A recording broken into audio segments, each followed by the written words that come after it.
Olá, eu sou César Barbosa e hoje darei continuidade à leitura de trechos que eu destaquei na obra de Sertilange. Continuo no capítulo 4, o tempo do trabalho, e hoje lerei os trechos que eu destaquei da seção 2, o trabalho noturno. Um trabalho cerebral começado, uma ideia esboçada, ideia que um incidente interno ou externo tinha impedido de eclodir completamente ou de encontrar seu lugar natural, desenvolve-se agora e engrena-se. Não perca essa ocasião. Recolha, antes que ela torne a mergulhar na noite mental, essa claridade que lhe pode ser de ajuda. Com frequência, brilharão luzes durante uma insônia de alguns minutos, ou até de um segundo. É preciso fixá-las, confiá-las ao cérebro descontraído. É como imprimi-las na água. Confiá-las ao cérebro descontraído é como imprimi-las na água. Não guardará essa ideia que você conquistou. Então é necessário fazer uma anotação ali, uma anotação, né? Há grandes chances de que pela manhã não reste nem o vestígio de um vago incidente. Então faça algo melhor. Tenha à mão um bloco de notas ou uma caixa de fichas. Faça uma anotação sem despertar muito, sem acender a luz, se possível, e depois volte às suas sombras. Aliviar assim o pensamento talvez até favoreça o sono em vez de perturbá-lo. Se você disser, eu me lembrarei, quero lembrar-me, essa vontade será mais inimiga do sono que um rápido rabisco. Recorde-se de que o sono é uma descontração do querer. Ele dá ênfase à questão da anotação, que se você teve uma ideia, algo que você passou a noite refletindo e conseguiu chegar na conclusão, anote aquilo, aquele ponto interessante, aquele ponto importante.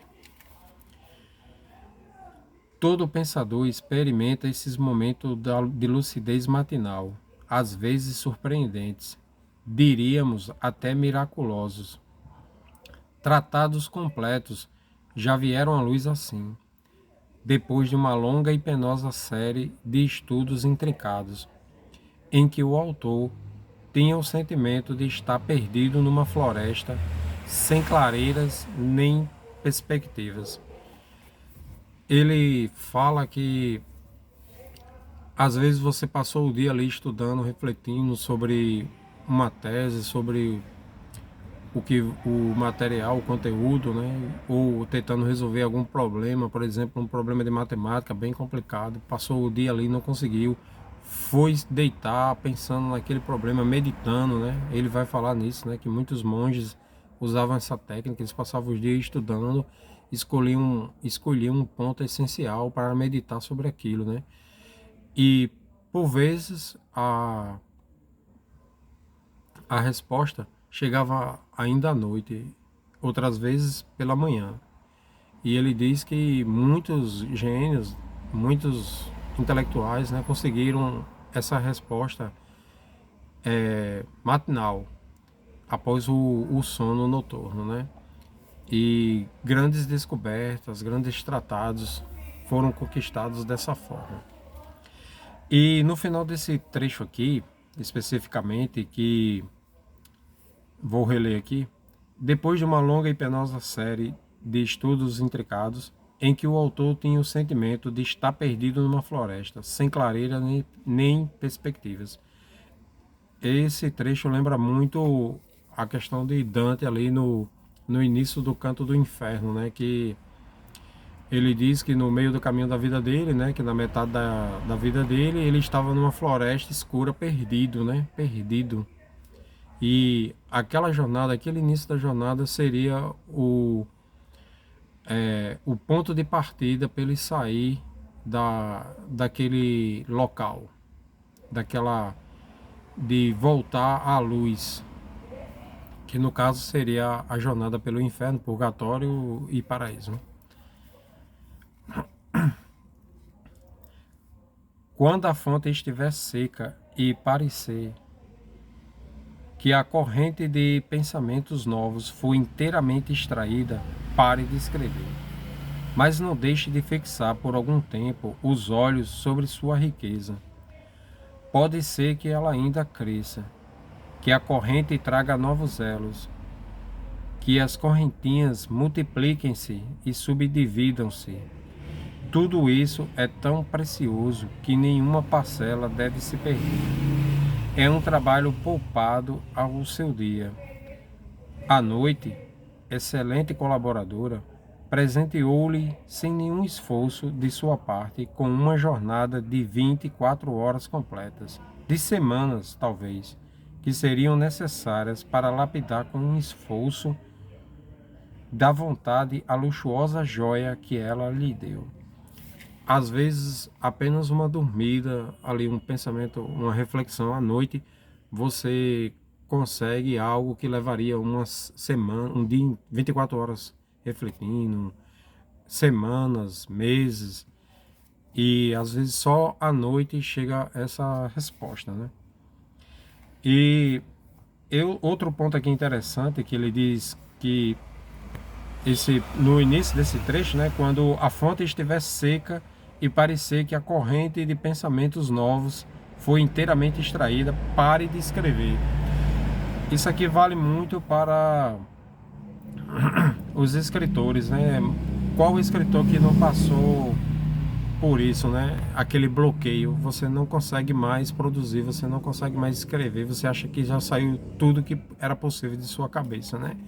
E ele diz, né, que dá uma parada ali na escrita e tal, mas que não deixasse de olhar a obra, né? Que dali ia renascer novas ideias.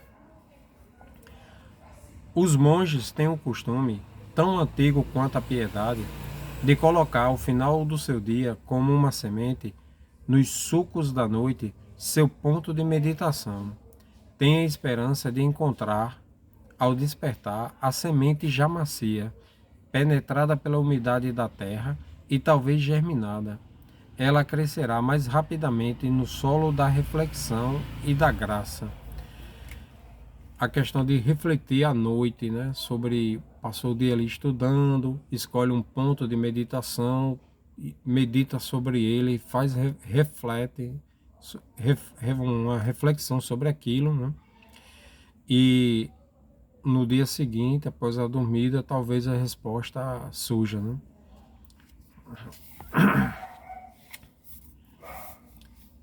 Não estou, portanto, preconizando uma sobrecarga, a confusão do dia com a noite. Não é preciso dormir. Não. Só a questão da vírgula aqui nesse trecho, né? Vamos voltar aqui. Não estou, portanto, preconizando uma sobrecarga, a confusão do dia com a noite. Não.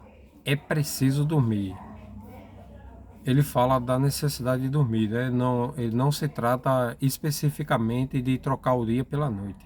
Ele dá ênfase que é necessário dormir. Não, é preciso dormir.